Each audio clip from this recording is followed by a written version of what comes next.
Rich people think differently. So what I'm gonna put in your head today is a rich people concept so you can get to understand it. The only difference between successful people and not is just how they think. Rich people think different. Quit letting people tell you you got to get qualified in another program. You don't need another program to be successful. You need to change the way you think. So here's the deal. Suppose I told you how you can become a millionaire with what you have. Because here's the deal. All of you have everything it takes to become rich. You just don't believe it. Now, if you can develop this theory that I'm about to share with you, I have the way for you to be rich. This is it. First of all of you have a gift. God gave it to you when he created you. God never created a single soul without giving them a gift. That's the God that created you. He's a very smart God. Here's the cold thing. When he made you, he put the gift inside of you. He didn't hide it under the ocean. It ain't on the mountain nowhere. It ain't under no rocks. You ain't got to go drill it. God put what you needed inside of you at birth. All of you have a gift. But you have got to do your gift, the thing God gave you at birth to do. It is the thing that you do the absolute best with the least amount of effort. That's your gift. Anything else you doing, you wasting your time. If when the alarm clock goes off in the morning and it makes you sick every morning that alarm go off, it's because you ain't doing your gift. You're going against what God created you to be. Do most of you know what your gift is? Okay, let me tell you what you do. Go home today. Don't talk to nobody. Sit down and have one conversation with yourself. What is the thing that I do the absolute best with the least amount of effort? This ain't gonna take you long. You old enough, you grown. Write it down. I don't care if it's networking. I don't care if it's babysitting. I don't care if it's doing color. I don't care if it's painting. Whatever it is, it's what you do. Sing it. Whatever you do the best, write it down. That's your gift. This thing that you're gifted at, if you did it for somebody, do you think somebody would pay you $10 for your gift? Just $10. Could you babysit for $10? Could you cut somebody's hair for $10? Could you cut their grass for $10? Could you make them a chicken dinner for $10? Could you do something for $10? Everybody. Don't you have something somebody would give you $10 for? Okay, now, once you have something that somebody's willing to pay you $10 for, this is how this works. It's called the multiples of 10. See, you don't have to figure out how to be a millionaire. You just got to figure out the thing that makes you $10. So now here we go. You do it and you make $10. Soon as they pay you the 10, go do it 10 more times. Whatever it was. Watch some more kids, 10 more times. Get another 10, you got $100. When you get $100, whatever you did to make that $100, listen to me, do it 10 more times.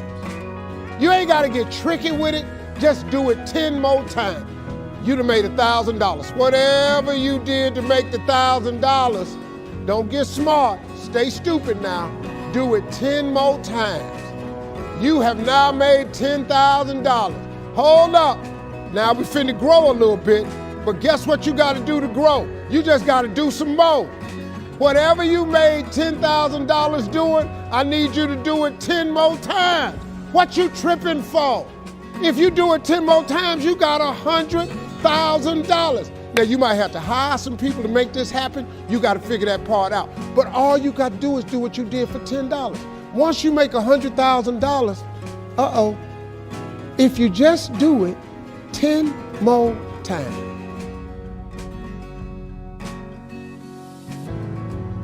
If you think trying is risky, wait till they hand you the bill for not trying. The minute you were born, it got risky. If you think investing is risky, wait till you get the tab for not investing. See, it's all risky. Getting married is risky. Having children is risky. Going into business is risky. Investing your money is risky. It's all risky. I'll tell you how risky life is. You're not going to get out alive. The Englishman says, well, if that's the way it's going to work out, let's give it a go. Right, that's what it's for. Give it a go. Somebody says, yeah, but I'm looking for safety and security. Fine, then huddle in a corner.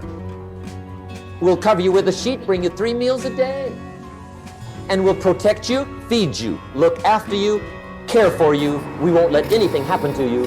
And you'll probably live to be 100. The guy said, well, yeah, I'd live to be 100. But what a way to live. Right. What a way to live, safe and secure. Don't ask for security. Ask for adventure. Better to live 30 years full of adventure than 100 years safe in the corner.